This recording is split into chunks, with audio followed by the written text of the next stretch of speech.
Okay, so basically we will talk about the ABO incompatibility.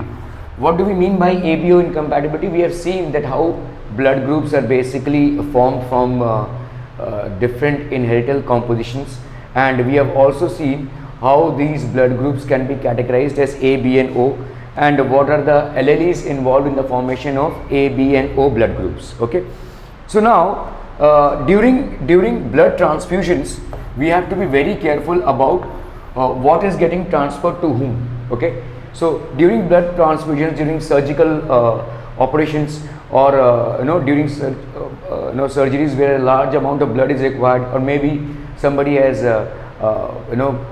met with an accident, so there is a tremendous amount of blood loss in an individual for whatever reasons, and that needs to be compensated by blood from somebody else. So during blood transfusions we have to be very careful about the blood groups. So we will see some examples of transfusion, where and how it works and where and how it doesn't work, and what could be the impacts of improper blood transfusion. Okay, so that is one thing. So this is called ABO incompatibility, which means that within A, B and O groups there is certain amount of incompatibility. Okay, and this incompatibility can actually prove fatal to the individual who is receiving the blood. Obviously the recipient is just, the blood is taken out of the donor, but the recipient is the one who is receiving the blood. So the life in question is of the recipient. Okay, now the another thing that basically relates to incompatibility, and here is something that we cannot do much, because during mixing of mother's blood with the fetal blood, so when a baby is being brought up in a mother's womb, then this complication happens, and we will learn about it, RH factor and all. But for the time being we are going to consider what could be the impacts of ABO incompatibility. Okay, so during transfusions what happens is there is a donor and obviously there is a recipient. Okay, there is a donor and there is a recipient. Let's say the donor has blood group A and the recipient has blood group B. We all know that the blood group A will on its RBC carry antigen A, and within its plasma it will carry antibody B. Okay, antigen A will be on the surface of the plasma and on the surface of the RBC, and the antibody B will be present here. We know that in blood group O there are no antigens that are created, only antibodies A and B are present. Okay, now always remember this antigen A for this antibody B is not something foreign, it is self. Okay, so for the antibody B this antigen will be of the self, and hence it will not attack it, it is not foreign. Okay, so now what will happen is, if there happens to be any antigen here, then it will attack it. Now let's understand this. So when this person's blood, let's say this is the recipient who is having a O blood group, this person's blood is transfused into this person for whatever reasons. Okay, now what will happen is this antibody A will recognize this antigen as foreign. Understand, antibody B will also recognize this as foreign. However, this will not be destructive, because antibody B doesn't react with antigen A.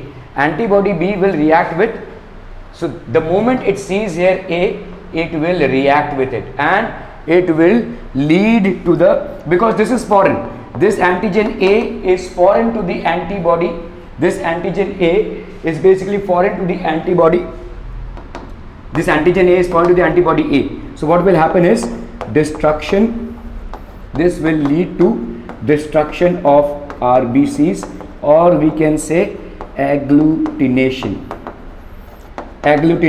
of RBCs. This reaction will generate agglutination of RBCs. So what will happen is the RBCs will get destroyed. Now we have seen earlier, when RBCs get destroyed, pigments like bilirubin and biliverdin are formed, and these are formed under the skin.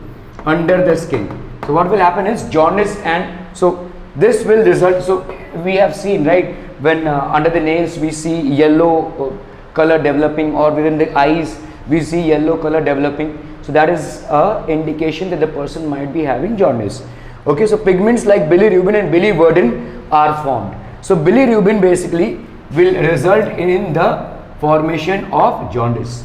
In newborn babies also this happens, but if you keep them in enough of sunshine, it gets compensated. So that is not a complex case, but here it will be a complex case because all RBCs are getting destroyed. Whatever RBCs the recipient has received from the donor, the purpose was to compensate for the blood, but unfortunately all that blood that came in is getting destroyed with their RBCs. So this develops bilirubin and biliverdin, and both of them develop under the skin. So this gives rise to the disease of jaundice. Okay.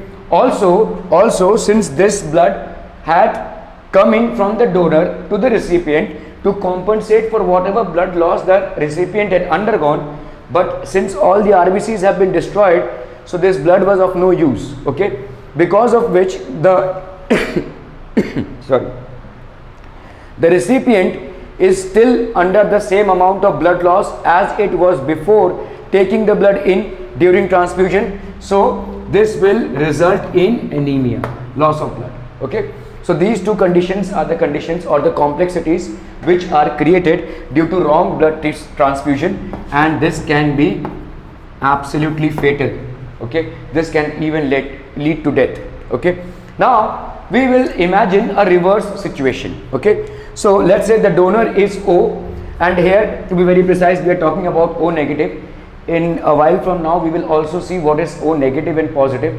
We have all got B positive as a blood group, or so these positives and negatives, what are they? Basically they are RH factors, and they are also very important. Especially in this case it is very important during mixing of mother's blood with the fetal blood. Okay, so we will see that. So let's say for the donor is O, obviously the donor is O, so in the RBC of the donor there will be no antigen that will be created. It will only have antibodies A and B, and let's say the recipient is A, so obviously the antibody here will be B, the antibody here will be B, and the antigen will be A on the surface of RBC. Now when this blood is basically transfused here, when this blood is transfused here, there is no antigen on the surface of this body to be destroyed by the antibody. So safe? Okay. Now we will talk about these antibodies and this antigen. Okay. Now this antigen, this antibody A will engulf this antigen A. This antibody A will engulf this antigen A. So yes, there will again be a situation, a similar situation of jaundice and anemia that will be created, right? Again the same bilirubin and biliverdin will be formed because the antibody of the recipient A will destroy the antigen A, which is the antibody A of the donor will destroy the antigen A present on the surface of the RBC of the recipient. Okay, of course this has no reaction because there is no antigen here, and this will again result in destruction of RBCs. So again the same destruction of RBCs, and these RBCs destruction will result in jaundice and anemia. Okay, but the donated plasma gets mixed, this donated plasma actually gets mixed with a large amount of recipient's blood, and hence it is very dilute. It is so much diluted that the effect of agglutination is negligible. So we can say that in this case also there will be jaundice and anemic conditions, but they will be very mild and not fatal. The reason why they will be mild is because the plasma which has been donated is very dilute in the entire blood volume of the recipient. So the donated plasma will be diluted in the recipient's blood, so much diluted that the effect of agglutination will be negligible. So diluted that the entire effect of agglutination would be negligible, and that's one factor which will save the person. So ideally for A donor there has to be a recipient, and for a recipient there has to be a donor. But in case this is absolutely, this one, the recipient being O and the donor being A, this is absolutely not acceptable. because this is threatening to the life of the person. Okay, this combination that the donor is O and the recipient is A is still acceptable, but a better option would be A versus A. A better option would be A donor and a recipient.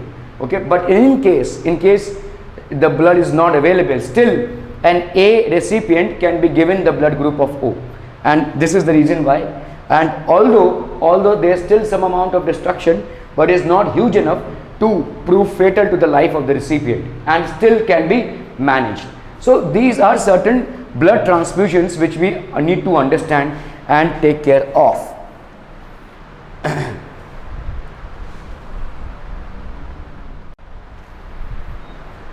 Okay, so we will now learn about, so we have seen the incompatibility of A, incompatibility of blood group B, AB, O and O, how the matching takes place and how the mismatching can prove fatal under certain circumstances, resulting in jaundice and anemic conditions. So now we will talk about one of the most important factors, which is basically, see, we all have noticed, right? Let's say your blood group might be B positive.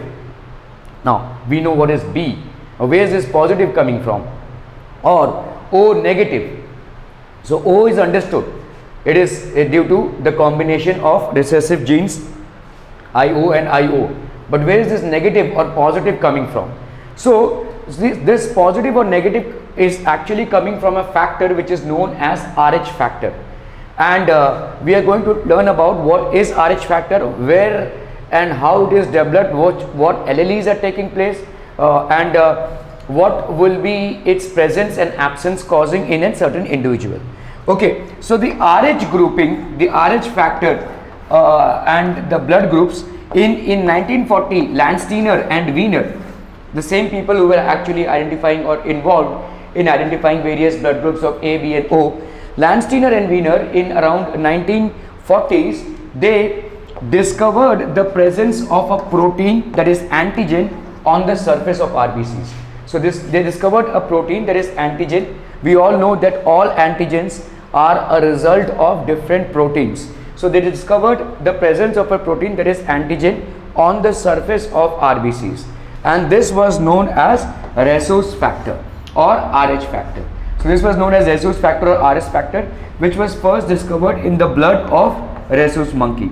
So this was first discovered in the blood of rhesus monkey, and hence it is also known as the RH factor. Okay, now RH factor is also genetically determined. This is also by genes. So we'll just have an idea here. See, the RH factor basically is developed by a particular gene that is known as D.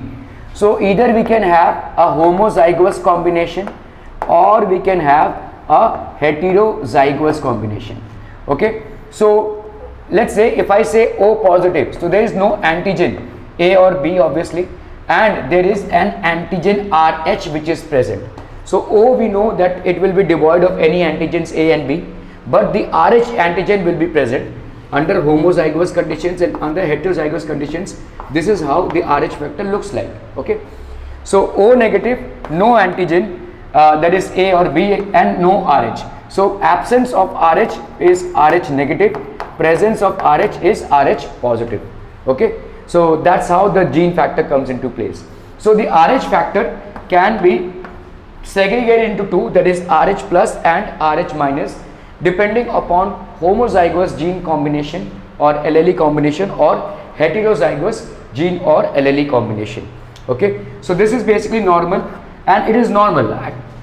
Most of the people would have it. Okay, so they do not, RH negative do not have any antibodies against the RH factor. So obviously it is composed of recessive genes and they will not have any antibodies against the RH factor. RH plus can create complications, and we will see how. So the RH factor can be segregated into two, that is positive and negative, and accordingly we will have our blood groups tagged as B positive or O negative and so on and so forth, AB positive and so on and so forth. So about 80 to 85% of the world population has RH factor, that is RH positive. So that's a huge chunk. Okay, almost the entire population is having somehow the RH factor. Indians, and this depends upon the race, of course. Okay, it depends upon the race, which country, which community, which people. Okay, So this will depend upon the race. 90% of Indians will have the Rh factor. They will have Rh plus, and this factor is present along with the blood groups A, B, AB or O. This factor is present along with all these blood groups A, B, AB and O, and hence they are tagged as positive or negative. So the positive or negative tagging is actually coming due to the presence or absence of Rh factor. Okay, so it's very important. We will see Rh factor is very important under two conditions: during blood transfusions, because positive and negative is what we have to take into consideration along with the various blood groups before blood from the donor is transfused or transferred into the recipient. So very important under two conditions: during blood transfusion and during pregnancy. Okay, during pregnancy, Rh negative blood responds to Rh plus by producing antibodies against the Rh factor, and this can create complications. So during pregnancy, Rh negative blood responds to Rh positive blood by producing antibodies against the Rh factor, and this will create complications. So this is something that we will understand. Okay, now understand, see, let's say if I take O negative, so O negative, obviously, see, in the blood group of O, I'm just taking an example here.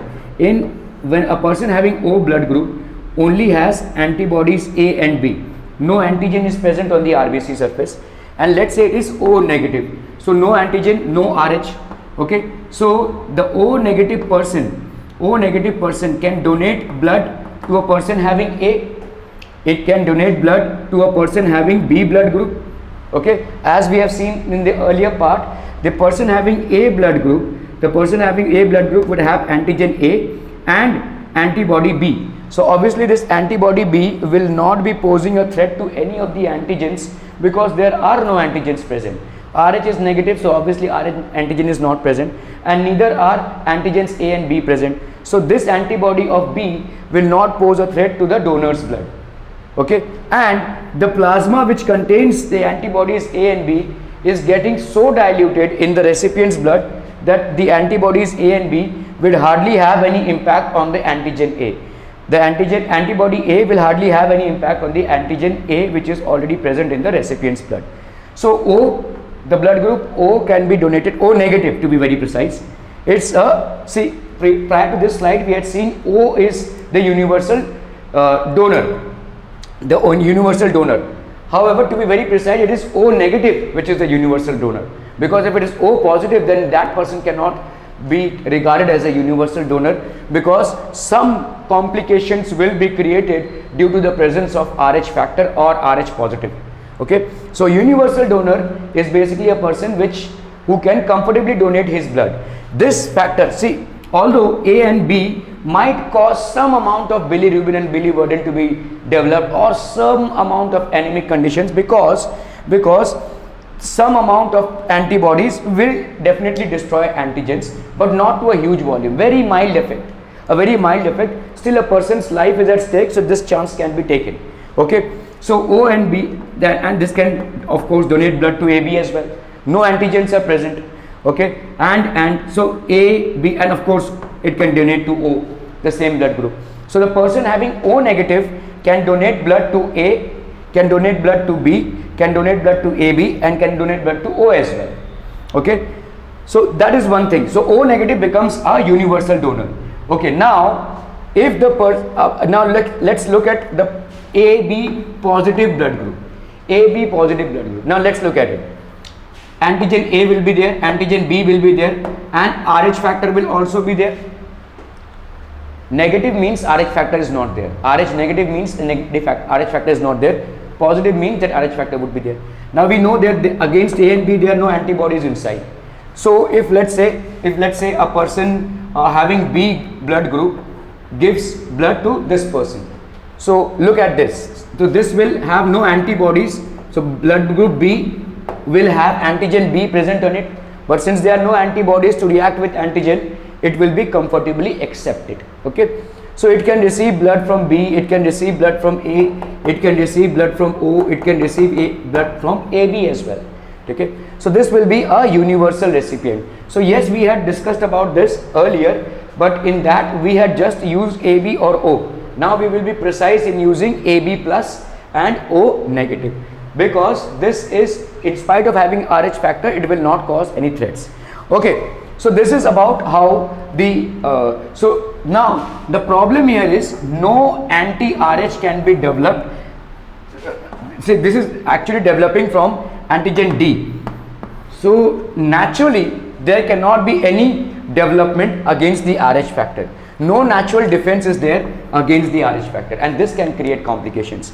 There is no natural defense against the RH factor. No anti-RH can be created. No antigen RH is created, and it can be although it can be developed later. But this is one thing, that no natural defense can be there against the RH factor, and this will create complications, and we will see how.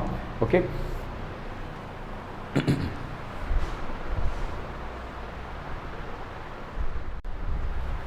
Okay, so we have quite a lot of information to be discussed here. Okay, and the board might look confusing, but we will go in bits and pieces. Okay, all right. So what we are trying to discuss here is RH incompatibility, RH incompatibility, and this creates a problem.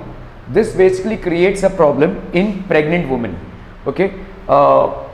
See, as we see, the RH factor of being a plus, RH plus or RH minus, that RH factor is primarily genetic, and hence the fetus might have a different gene, might be positive or negative. So different types of combinations between the mother and the child are possible. First, the mother is negative and the child is RH positive. This will create a complexity. If the mother is RH negative and the child is negative, no complexities will be created here. If the mother is RH positive and the child is RH positive, no complexities will be created here. And if the other way around, the mother is RH positive and the child is RH negative, no complexities will be created. The complexity will be created only if the mother happens to be RH negative and the fetus is RH positive. That's the only place wherein complexities will be created. And again, the complexity will not happen in the first case, the complexity will happen in the second birth. So we will see in bits and pieces how this works. Okay, so what happens is, there is a gene which is involved and the antigen that is produced, so the gene involvement is D. This homozygous condition develops the antigen RH positive, and this is basically the heterozygous condition. This is RH negative, this is RH positive. So if the mother happens to be RH negative and the fetus happens to be RH positive, so what it means here is that in the fetus the capital D combination, homozygous, is present, and in the mother's blood this combination is present. The mother doesn't have the RH factor, but the fetus has the RH factor. Now what will happen is, let's say we have this as the mother's womb, the fetus is here. The fetus will have a placental barrier. This placental barrier will never allow intermixing of the bloods, which is very much important. The placental barrier in the mother's womb will not allow the intermixing of the blood of the mother and the fetus, because of which both stay safe. Okay, but what happens is, see, understand, mother has got no RH factor. So in the RBC of the mother, whatever blood group she is having, right now we are not taking into consideration A, B, OB. We are just taking into consideration purely the RH factor. So we are not going in deep into AB or O. So mother has got no RH factor. So obviously there will be no natural defense against the RH. The moment it comes in, so there is no natural defense that will be created against the RH. The moment antigen RH enters the mother's body, the antibodies will be created. Okay, so it is not predestined. Okay, it is not pre-manufactured any natural way. So RH will be a foreign particle. Obviously RH will be a foreign particle for whom? The mother. RH will be a RH antigen will be a foreign particle for the mother. But as there is no natural defense against RH, her body will be without antigen and without any antibody. So obviously the body is without antigen since the mother is RH negative, and hence it will be without any antibodies as well. Antibodies develop against antigens. Yes, the antigen Rh will be foreign to the mother, but since it has not come in yet, there will be no antibodies that have still been generated. The mother though is carrying the Rh positive baby inside her, but since the placental barrier is not allowing the intermixing of blood, so neither the blood of Rh with Rh positive is coming inside the mother, nor is her blood going in. So since the blood of the fetus is not coming inside the mother, what is happening is the mother is not developing any antibodies against the Rh. Okay, so the story so far remains like this. Now what is happening with the fetal? So let's say the fetus has the Rh factor as an antigen because it is Rh positive. So it is Rh positive, so the Rh antigen will be present in the RBC. Now no antibodies crossing the placenta, as the mother's body has not produced any antibodies. The mother's body has not produced any antibodies. So during the 9 months of gestation, the development of the embryo or the fetus, there is no mixing of blood because of placental barriers. Now we need to understand one thing. Placental barriers can be crossed provided the genetic combination is of the blood is IgG, and there are certain factors which are basically qualifying for IgG transfer. We will look at that later, but for the time being, both mother and the fetus remain safe. Okay, there is no intermixing. Now what is happening is, during parturition after 9 months of gestation period, when the umbilical cord has to be cut for the baby to come out, when the umbilical cord is cut, then the mixing of blood takes place. So basically now the mixing of blood, the mother's blood and the fetus blood will take place. So when the umbilical cord is cut, so during parturition there is an intermixing that happens. So what happens during this intermixing? RBCs of the fetus goes into the mother, and mother's RBCs come into the fetus. So fetus, RBC of the fetus comes into the mother. Now what happens? We know that the RBC of the fetus will have the Rh antigen in it because it is Rh positive. So it will have the Rh antigen in it. So mother's body prepares an antibody. So obviously, since it has not been pre-installed, there is no natural defense against Rh factors. There was no pre-installed Rh antibody in the mother. But the moment this comes in, the antibody is created by the mother, and this starts moving into the fetus.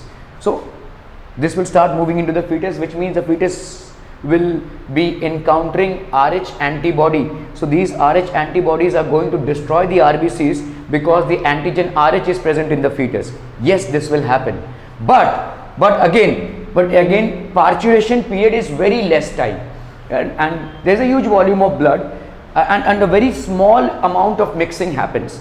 A very small amount of mixing happens during parturition.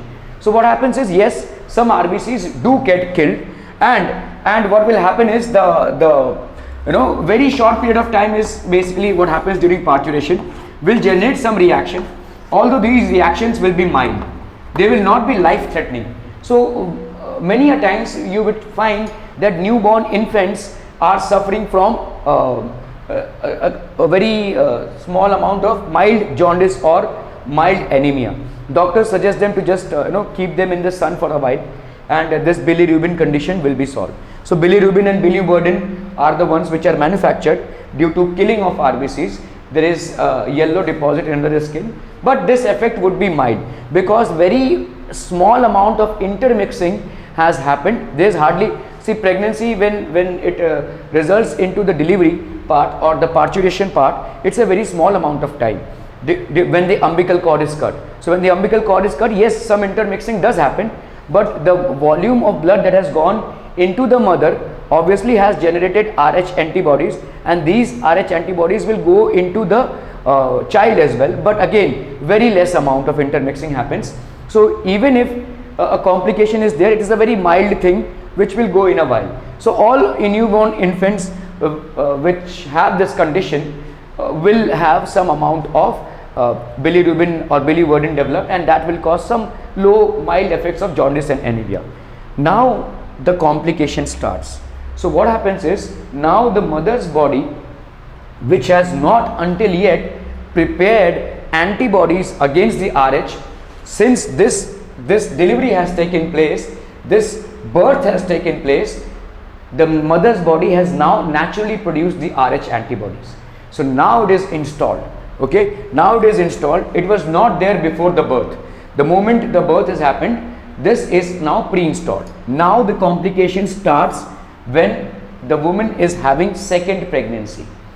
As we saw, placental barrier prevents the intermixing of blood, but placental barrier will not be able to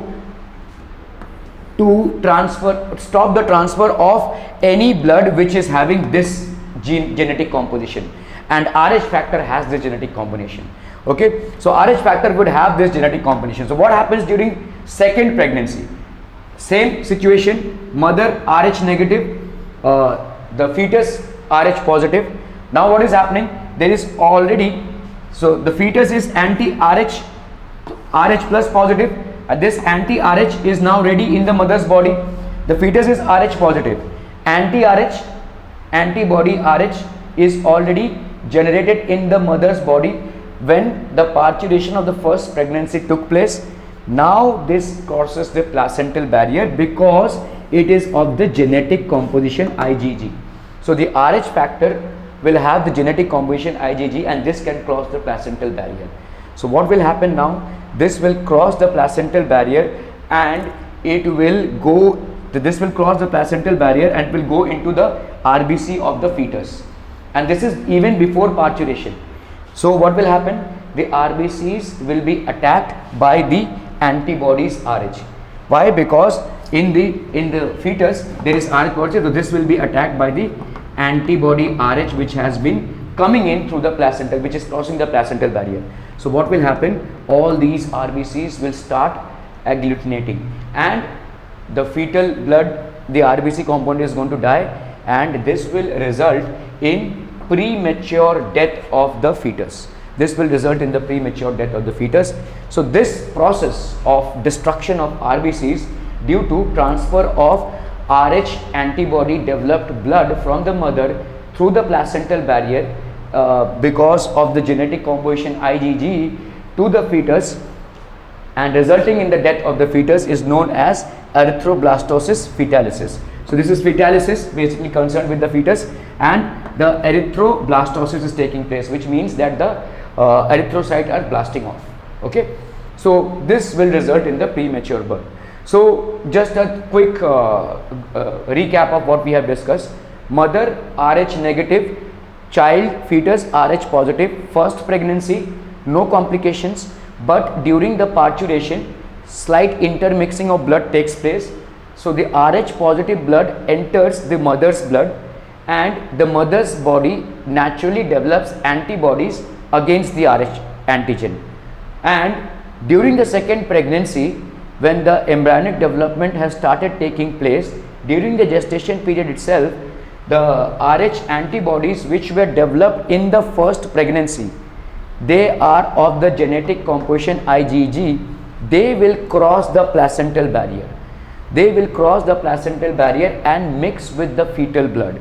The fetal blood which is having Rh factor as positive will receive the antibody Rh from the mother's blood, and these will start agglutinating, and the Rh or the RBCs are going to die, because of which it will result in the death of the fetus.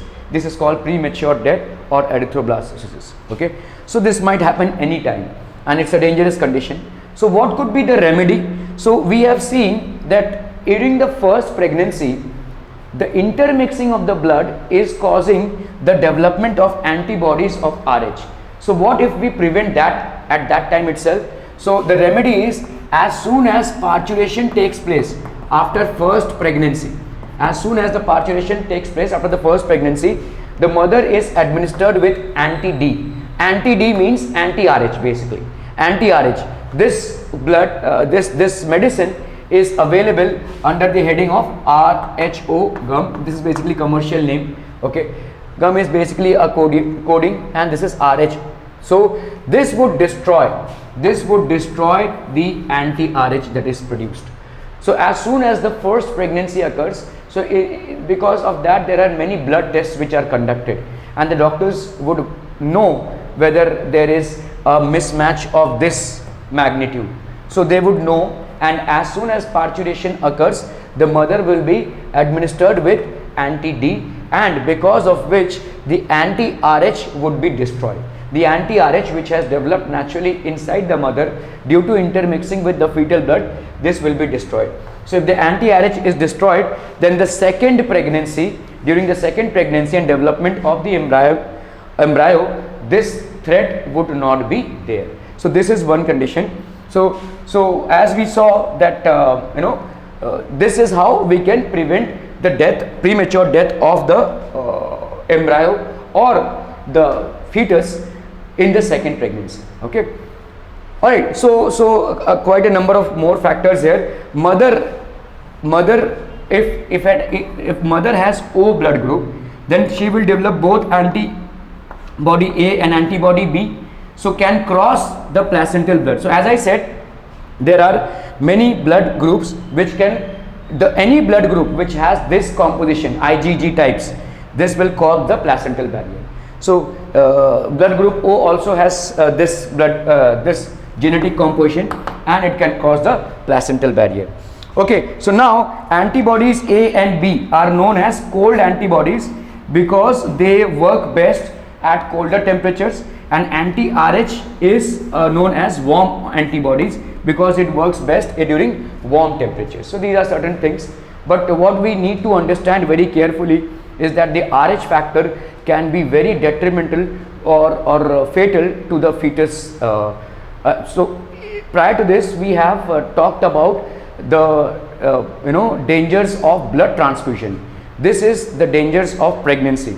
So many pregnancies do get complicated. The reason why they get complicated and the reason why the fetal death happens, premature death happens, or stillborn babies happen, primarily is due to this reason, because RH factor is very common.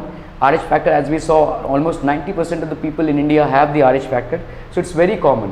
But there is a way to deal with it. The moment the first pregnancy happens, the mother would be administered with anti-D drug, and that would prevent or that would kill all the antibodies which have developed against RH, so that the next pregnancy the same thing happens. In the next pregnancy, the same procedure will be repeated. So yes, the child might be born with certain minimum amount of jaundice and anemia, which is very much curable, and things will be normal instead of this kind of an emergency happening. Okay.